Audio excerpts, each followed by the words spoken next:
Hey, it's Frank here with 4D Honeybee, and I've done my honey extraction. I ended up just extracting one of these honey supers, the one on the right. And the reason why is it was completely capped with about 6 to 8 frames, I think it was, of capped honey, so that was a no-brainer. The other box, though, had about 8 frames of honey that was uncapped. It was on its way to being capped. But what I decided to do, it seemed like it was ready to extract, but what I decided to do was just to bring that back, since I wasn't sure if the water content was right and if it was going to ferment and ruin it.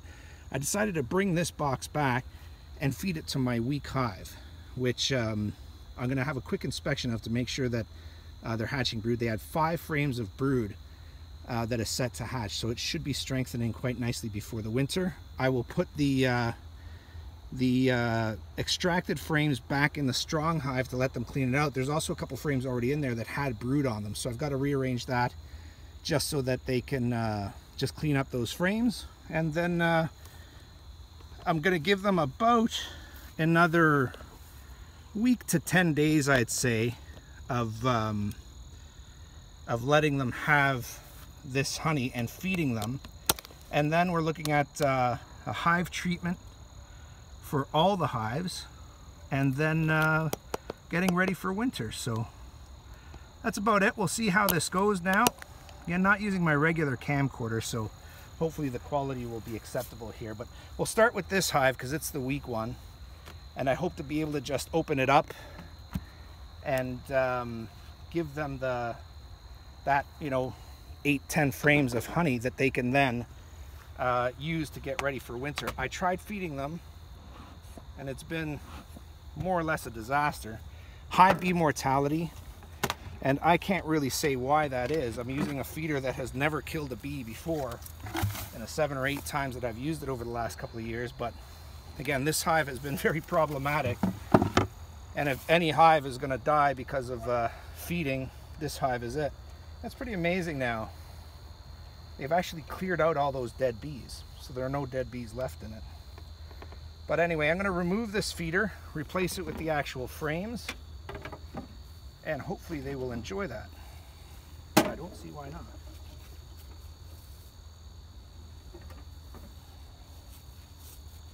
Okay, so I will smoke these guys a little bit. It's early morning here, so they're not quite yet out foraging.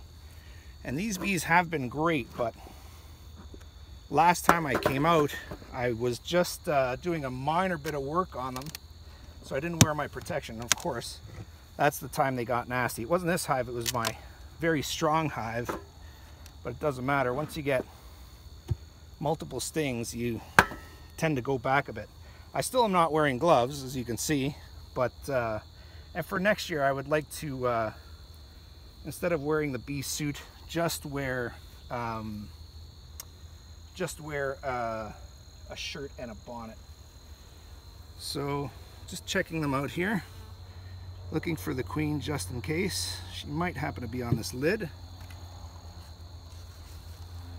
So I'm going to take a quick look at a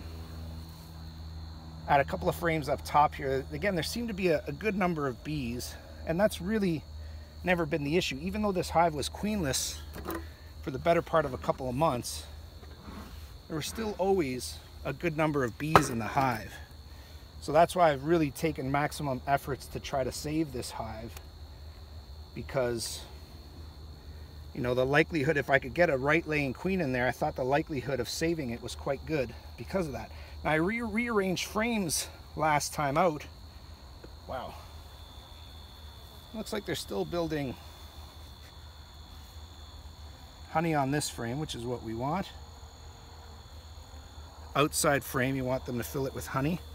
Still got a lot of work to do, and I may still end up combining this hive to be just 1 deep for the winter instead of a 2 deep. It's going to just be based on the amount of work they're able to do between now and then. So it's another good honey frame. They're filling it up with nectar. Oh, they're capping it off quite nicely too. That's good. Still can see some drones there right in the dead center of the screen.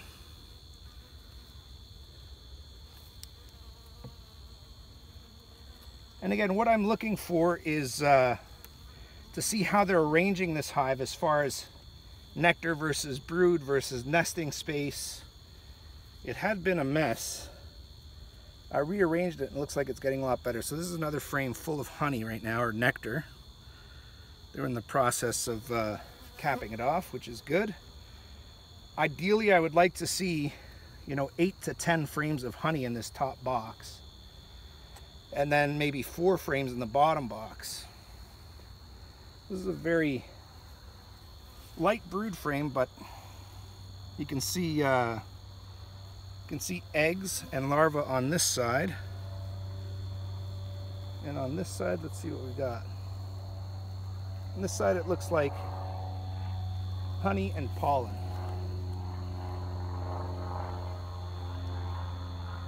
Yeah, filling it up with honey and pollen. I'll show you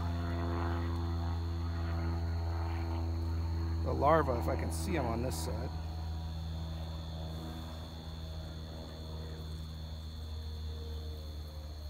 Yeah, here's larvae just right in the middle.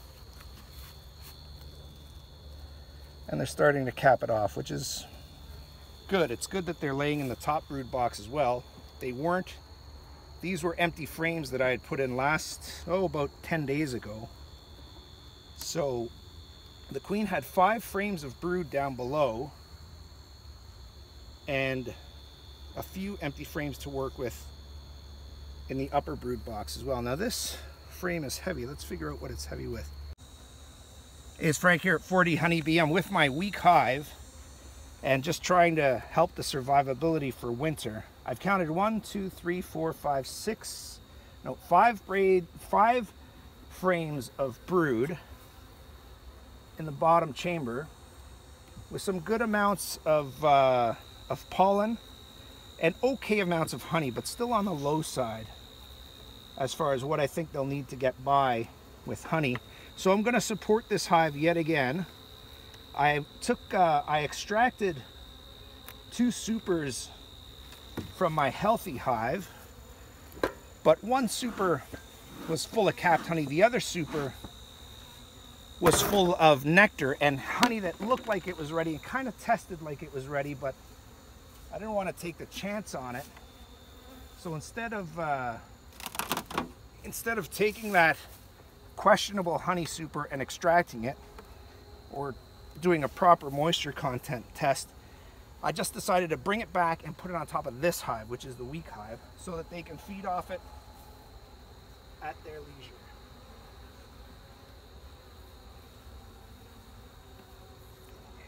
So one thing is, when you do this, especially on a weak hive, you're going to open yourself up to robbing.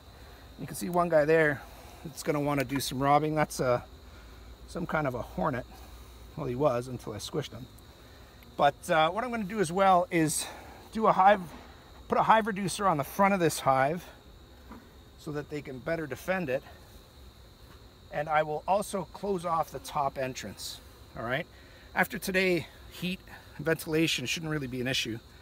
So yeah, I'll set this space on the upside, and then I will. Oh, very interesting how the bees are going at this honey. Anyway, I'll set it on the upside and then I'll block it with the upper lid, okay? Because you can see there's a ton of robbing wanting to happen. Bees trying to get in spaces and entrances that they normally wouldn't have. So I will prevent that, and I will check this hive again in the next couple of days and hope that this hive is taking that syrup and honey and using it, because it is still weak. It's up to 5 brood frames now, 5 frames of brood in the bottom and kind of 1 on the top. So it's good. She's laying, but they need a lot more bees on here and a lot more resources. They need more pollen, which they're getting now, and they need more honey, which I'm going to help them out with. Okay, so that's it. It's Frank at 4D Honeybee. Thanks for joining me.